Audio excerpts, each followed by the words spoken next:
What if I told you the top 1% of speakers are not smarter than any of us? They just know how to speak so people listen.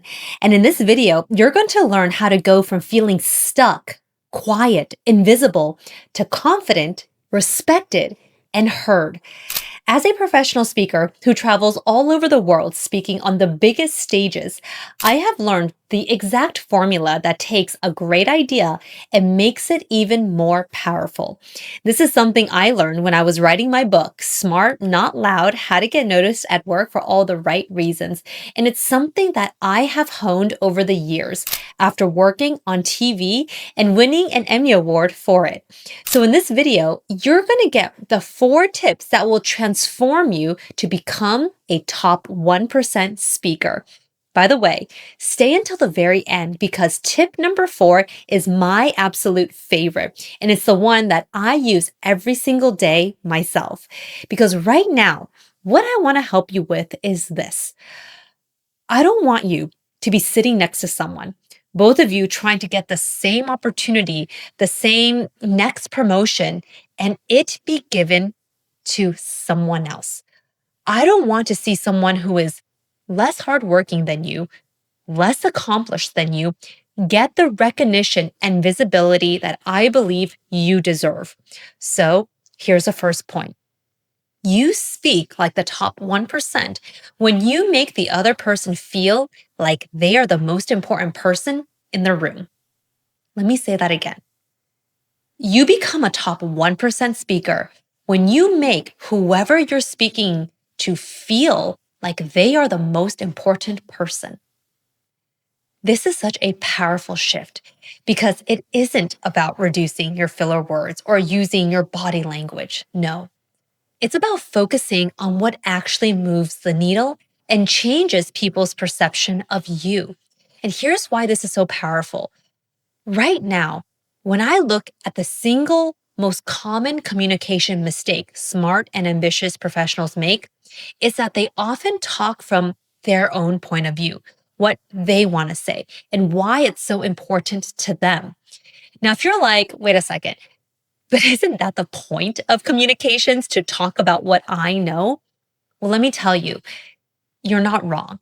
Because research out of Harvard found that talking about ourselves activates the same reward centers in the brain as food and money.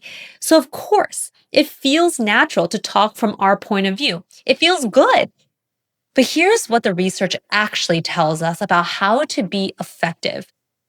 We have to reverse engineer it. You have to make the person you're speaking with feel like they matter. Why? Because when they feel that, they are activating those same feel good receptors. And when you make them feel good talking to you, when it doesn't feel like a transactional work conversation, they'll want to keep talking to you.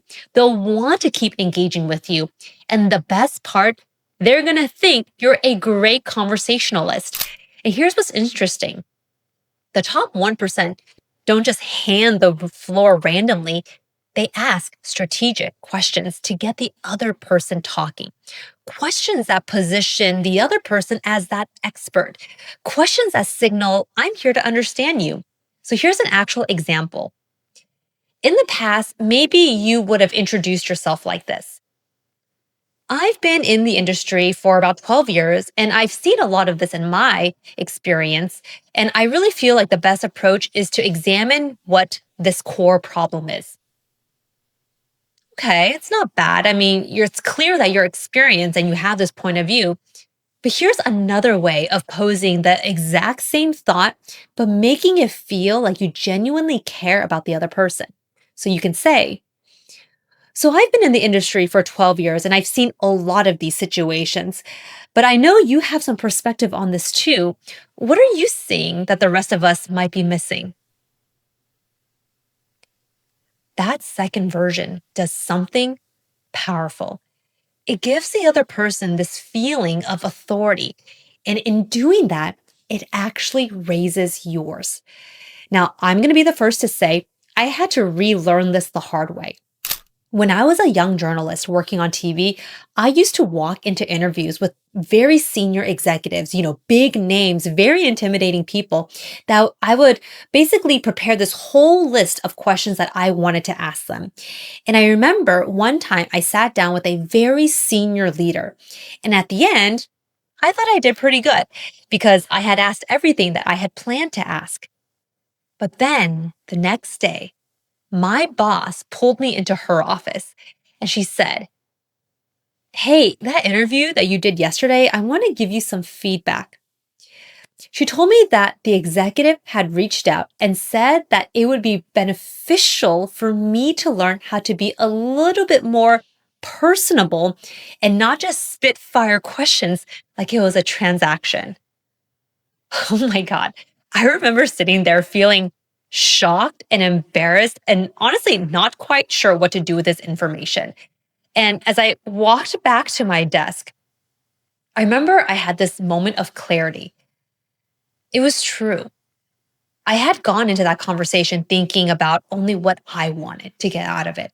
I honestly never once made the other person feel like I was genuinely interested and excited to talk with them, even though I thought I was asking all the right questions. But the truth was, it was transactional. And that's when I realized the top 1% of every important conversation should have one goal: make the other person feel like they're the most important person in the room. And by the way, this isn't just for like one on one meetings you have.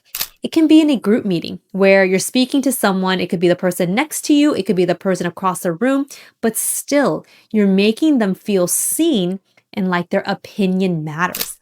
And that is the quickest way to get them to see you as someone who has that incredible speaking plus emotional intelligence, which goes into my second point. You speak like the top 1% by using silence as a tool. I'll be the first to say, I know this is something most of us try to avoid. Silence in a conversation feels so awkward. Like, what do we do when there's a pause? Well, typically, we rush to fill it, we add qualifiers, filler words, we over explain. But here is what the top 1%, this is what they do. They know that silence isn't empty. It's actually doing something. Research from the University of Michigan found that speakers who pause deliberately, not because they've lost their train of thought, but as an intentional technique, are often rated as more confident, more authoritative, and more credible than speakers who fill every single gap. The pause signals, I'm not in a rush, I know what I'm saying, and I'm just giving you time to let it all sink in. I really want this point to land. In fact, let me ask you a question right now. Who do you think is one of the most effective communicators in the world? Whenever I host my communication workshops, I always ask this question. I always get the same answer.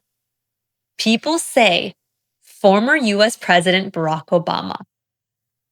I don't disagree. One of the things he does so powerfully is he uses silence when he speaks.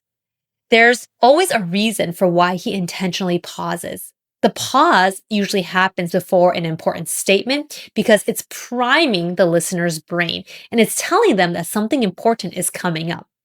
Researchers call this attentional cues, and it's nonverbal signals that increases focus and gets others to lean in. So the next time you want a sentence to land, you pause to make it memorable. Let me give you a real world example to let you visualize this. Let's say I was about to give you a recommendation and I said, "So I think my recommendation would be, well, I think we should probably move forward with that second option." Okay, but what if I said the exact same thing like this? "My recommendation is option two." Did you notice the difference? I intentionally paused to build that anticipation, and then I gave you the answer. Because even with just that one beat of silence, the brain is interpreting it as meaningful and important. So the question is, how do you incorporate this? Remind yourself that intentionally pausing can actually make you sound smarter. Don't forget that. Here's a third point. You speak like the top 1% by controlling the temperature of the room. What does that mean? It means recognizing that every time you speak, there is emotion in your voice.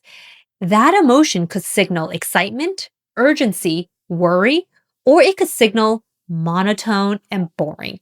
And here's what a lot of people don't realize: the energy you bring into a conversation actually influences your listener's nervous system.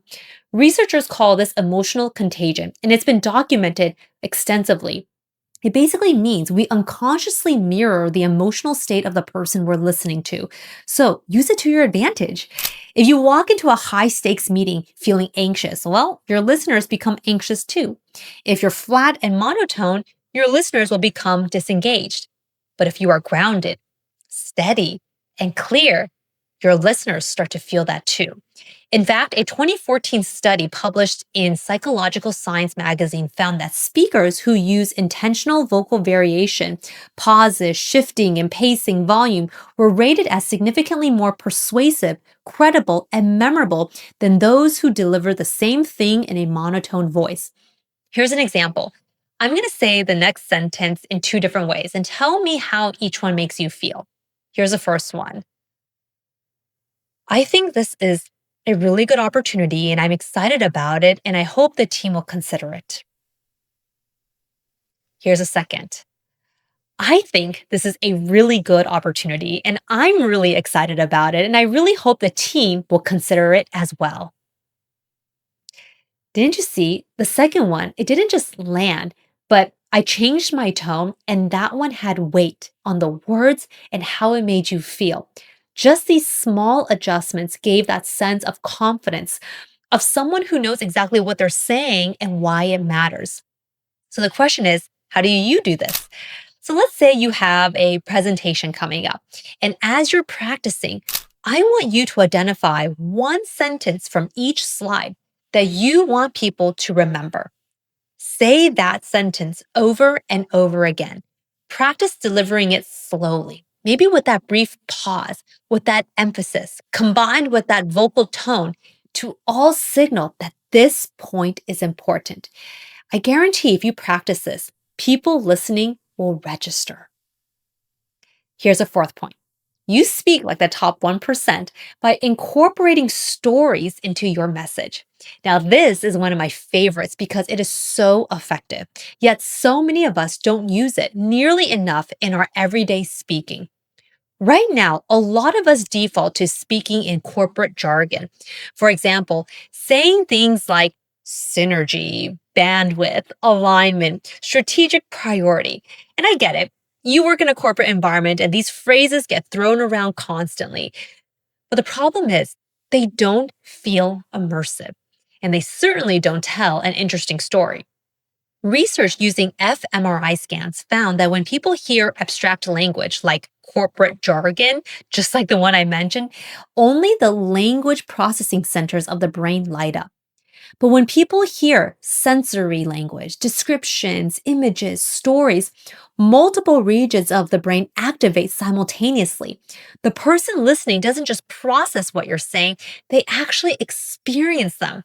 And that is why the best communicators, the top 1%, are almost always the best storytellers. Not because stories are entertaining, but because stories create shared experiences, and that influences. So here's what this actually looks like in practice. Let me give you a scenario. You might say, we need to be more strategic about our communications approach and ensure cross functional alignment before we go to market. Okay, scenario two. Well, right now, marketing is telling one story to the customer. Product is telling a different story to engineers. Leadership is telling a third story to the board. And now we all have three different versions. So we need to fix this all before launch. The first one was just strategy, memo. Okay. The second one was you could see exactly what the problem is. People are talking about different things. You see the difference. In fact, Whenever I do my keynote presentations, I never start with data or research about why I'm here. I always begin with the story myself. And let me give you one of my favorite examples. So, one of my most popular talks is really bringing out the best in people. It's a very inspiring talk. And instead of diving straight into the research, I always open it up with this story. So, I will say, a few months ago, I was on a call with one of my clients and she was feeling extremely frustrated. And I asked her what was going on. She told me that she had recently been passed over for a promotion she was really hoping for. And my client, initially, she just shrugged it off, saying it's no big deal. I'll try again next year. But the longer she sat with that, it didn't feel right. And she said, wait a second, I'm working hard. I'm doing good work. Why didn't I get that promotion? And then I asked her these three questions. I said, well, are you doing good work? Yes. Are you turning things in on time? Yes, of course. But are you making sure people keep you top of mind? As I asked her that third question, she sat there kind of stumped. This third question is one that I believe is the most important, but it's the one that we often don't think about. And it's why I'm here today. That's the story. That's the story I tell every time I open up my keynote speech on building visibility because I know that that story draws you in because it's relatable. Versus, let's say, if I had said, building visibility in your career is important. People don't remember what you say, they remember how you made them feel. In fact, poet Maya Angelou says it perfectly. People will forget what you said, but they will never forget how you made them feel. So, to speak like a top 1%, don't just talk in business terms, use stories. So now you have it. The secret sauce, how you can speak like the top 1%. You make the person feel like they're the most important person in the room because that's real influence. Use silence deliberately because silence signals authority in a way words cannot. Control the emotional temperature of the room because your nervous system is contagious, and speak with stories because the brain doesn't remember facts and data, it remembers experiences. And just like in my book, Smart Not Loud, I talk about how none of this requires you to be loud, aggressive, or boastful. It's about being smart in your approach. If this was helpful, share this video with someone who needs to hear it. And if you want to go deeper on the communicating with confidence tips that I share in my book, comment the word SMART below, and I will send you a link to some of my most popular and powerful communication tips that are straight from my book, Smart Not Loud. And don't forget to like and subscribe to my channel. It is how you can get notified every time a new video drops. I look forward to seeing you in our next one.